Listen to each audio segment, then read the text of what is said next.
জনাব আব্দুর রশিদ জিতু।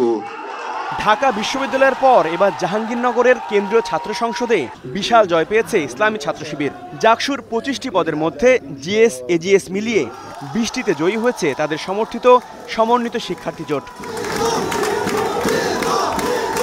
রাষ্ট্রচিন্তকরা বলছেন, শিবিরের এই জয়ের পেছনে সবচেয়ে বড় কারণ দীর্ঘ প্রস্তুতি ও সুদূরপ্রসারী পরিকল্পনা।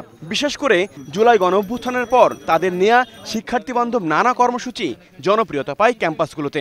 জাহাঙ্গীরনগর বিশ্ববিদ্যালয়ে যে শিবিরের যে সফলতা, তার পিছনে শিবিরের দীর্ঘমেয়াদী যে রাজনৈতিক যে চর্চা, রাজনৈতিক যে সাংগঠনিক যে কার্যক্রম, সেই কার্যক্রম তাদেরকে ঐক্যবদ্ধ করছে, সুসংগঠিত করেছে এবং তার ফল তারা পেয়েছে। অন্যদিকে আমরা যদি বলি তাদের প্রতিপক্ষ, বিশেষ করে ছাত্রদল, তারা হচ্ছে খুবই আনঅর্গানাইজড ছিল।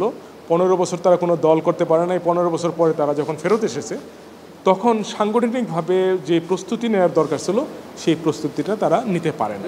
তারা বলছেন, ডাকসু নির্বাচনে শিবিরের ভূমিধস জয়ও প্রভাব ফেলেছে জাহাঙ্গীরনগরের শিক্ষার্থীদের ওপর।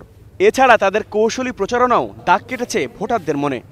ওদের কাজের প্রক্রিয়াটাই এরকম, প্রতিটা ক্ষেত্রে হয়তো ওরা এরকমভাবে কাজ করেছে। Dhaka university, Jahangirnagar university, even আমার মনে হয় রাজশাহীতে বা চিটাগংয়ে বা অন্যান্য ইউনিভার্সিটিতে যদি হয়, এরকমই হয়তো ফলাফলটা আসবে। 24-এর আন্দোলনের পরে শিবিরের এই পথ চালটা বা এই যে ওরা কাজ করছে, পজিটিভ কাজ, এটা আমাদের চোখে পড়েছে, কিন্তু ছাত্র দলের এরকম কোনো কাজ চোখে পড়ে নাই। জাহাঙ্গীরনগর ক্যাম্পাসে নারী শিক্ষার্থীদের সংখ্যা অর্ধেক। শিবিরের নির্বাচনী ইশতেহারে তাদের অগ্রাধিকার দেওয়ার পাশাপাশি পোশাকের বিষয়ে উদার মানসিকতা ছাত্রীদের মাঝে ফেলেছে ইতিবাচক সাড়া। ফলে একচেটিয়া নারী ভোট পড়েছে ছাত্র শিবিরের ব্যালটে, বলছেন শিক্ষকরা। ইউনিভার্সিটিগুলোতে ছাত্র সংগঠন যেটা শিবির, ওরা হচ্ছে হিজাব নিয়ে কিছু কথা বলে নাই। এখন জাতীয় ইলেকশনে কী হবে আমি জানি না। ওদের ক্ষেত্রে দেখেছে যে ওদের আচরণ খুবই ভালো, নম্র ভদ্র, তারা হচ্ছে হেল্পফুল, তারা সাহায্য করতে চায়। এই জিনিসগুলো, এই আচরণটার উপরে নারীদের ভোট একটা বিশাল ডিপেন্ড করেছে। পর্দা, হিজাব, এই কারণটাই হচ্ছে শিবিরের জয়লাভের, ব্যাপক জয়লাভের মূল কারণটা। অতীতে বিশেষ করে আওয়ামী লীগের সময় যে বিপুল সংখ্যক মাদ্রাসা শিক্ষার্থী পড়তেন, তাদেরকে এক ধরনের অ্যালিয়েনেট করে রাখা হতো, আলাদা করে রাখা হতো। আমরা আশা করি ভবিষ্যতে আবার শিবির এই কাজটা করতে যাবে না, যে মেয়েরা জিন্স পরলে, টি শার্ট পরলে তাদেরকে আবার ট্যাগিং দিয়ে যদি তারা আলাদা করে, তাহলে 5 বছর পরে বা 2 বছর পরে পরিস্থিতি ভিন্ন রকম হয়ে যেতে পারে।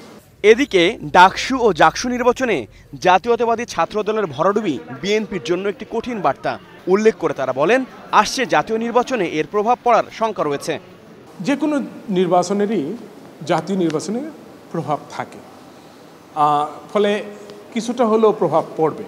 এই নির্বাচন বিএনপিকে পার্টিকুলারলি, যেহেতু ছাত্রদল খারাপ করেছে নির্বাচনে, এই নির্বাচন বিএনপির জন্য এক ধরনের আশীর্বাদ। কারণ বিএনপির মধ্যে যে কনফিডেন্স তৈরি হয়ে গেছিলো যে তাদের ব্যাপক জনপ্রিয়তা আছে, কিন্তু বাস্তবে দেখা গেল তাদের সেই সমস্যা, এবং এই নির্বাচন প্রমাণ করবে যে তাদের আসলে কোন কোন জায়গায় সংশোধিত হওয়া দরকার। একটা জিনিস এটা খুব পরিষ্কার, সেটা হচ্ছে যে প্রত্যেকটা দলের জন্য একটা অশনি সংকেত। প্রত্যেককে বলতে হবে যে আমরা বাংলাদেশের কোন কাজটা করতে চাই, কি কাজটা করতে চাই। নতুন প্রজন্মকে ধোঁকা দেওয়া সহজ না। তারা হচ্ছে অনেক বুঝে, তারা বুঝে এবং তারা হচ্ছে সচেতন।